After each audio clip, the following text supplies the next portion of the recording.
Hey there, welcome back. We are at Unit 4-2 now, simplifying rational expressions. This is going to be Part B, the second part of our simplifying rational expressions. Here's a new math career for you, a mathematical physicist. Wow, that sounds impressive. Mathematical physicist applies mathematics to problems in physics and develops mathematical methods suitable for the formulation of physical theories. Sounds like quite a mouthful there, but if you like applied math, this might be the field for you. You can see your salaries there start off nicely and just go up from there. The math needed, you can see where we're at from college algebra all the way up through topology there and beyond. Some fun stuff right in there. I remember I did most of those right on that list and struggled, but had a good time with them at the same time. All right, standard 12.0. Here we go.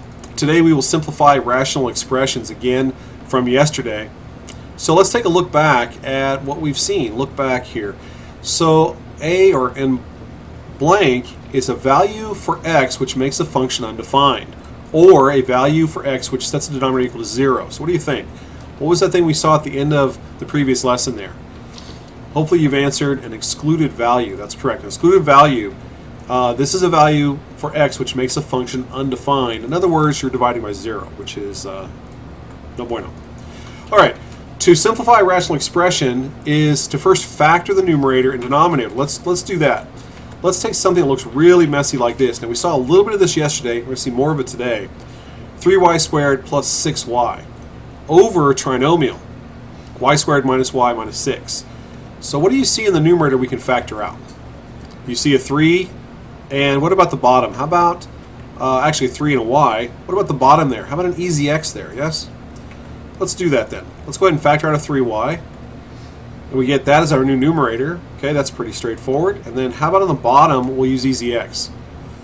And we end up with the following. Now, do you see any married couples, so to speak, that cancel out? Well, how about the y plus 2 and y plus 2? Now, you might be tempted to cancel this y and this y, but remember, the marriage rule says y minus 3. This is a married couple now, so you can't reduce the y's. You're just going to end up with the following: 3y over y minus 3. So don't fall into canceling the y's, or for that matter, canceling the 3's, even though it's tempting. Okay? So we don't cancel the 3's because this is a monomial, this is a binomial. Moreover, this is two terms that create an expression. In other words, they're joined together by that subtraction sign, so no reducing. Okay, this might be a good time to remind you of your evil twins. 4x squared minus 9. So always be on the lookout for the results of their evil doing, a difference of squares. So consider this. This is just a watch here, so just relax, put your pen and pencil down, and just sit back and watch. I'll do all the work. X squared minus 4 over x squared plus 5x minus 14.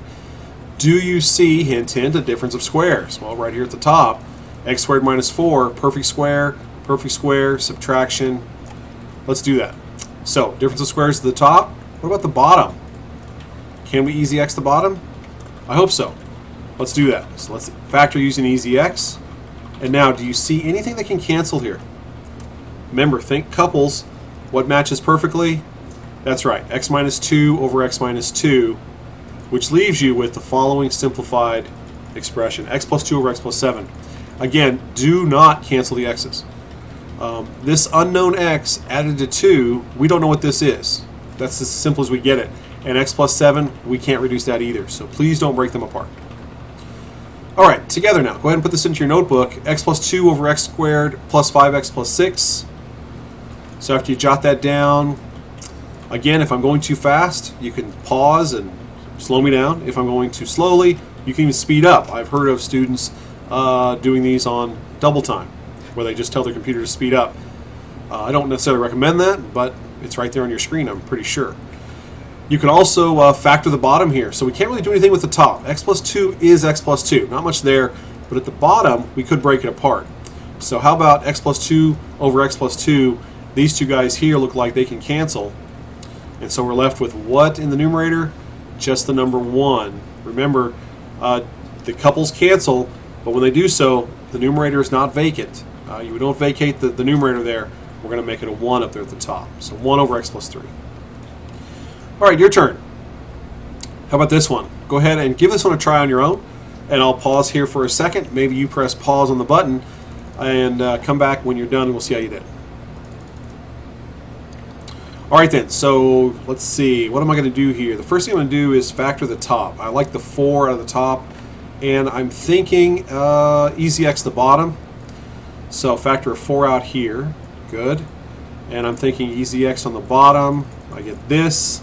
I'm looking for couples that match, and I see y minus 2. Did you see that as well? So your final result is, I hope you got 4 over y minus 8. 4 over y minus 8. Again, though it's tempting to reduce the 4 and the 8, don't fall for it. Okay? They're going to set you up like that. Just stay disciplined. Y minus 8 is a married unit there. Can't be separated like that. So how about this one now? A little hint for you. Y squared minus 1 is indeed a difference of squares. Difference of squares.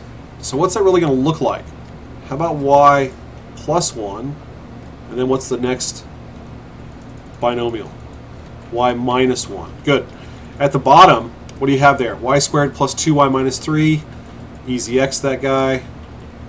And we end up with this. Again, what cancels? Y minus 1 and y minus 1. And so your final result is y plus 1 over y plus 3. What would be your excluded value there at the bottom? If I asked you what value is not allowed for y, would you say negative 3? I hope so. Negative 3 would not be allowed down here at the bottom, because what's negative 3 plus positive 3? That would be 0. All right, that's it for Unit 4-2. Again, if you'd like more instruction, go ahead and pause and write that down real quick, and then you can jump over and check it out. All right, we'll talk to you soon.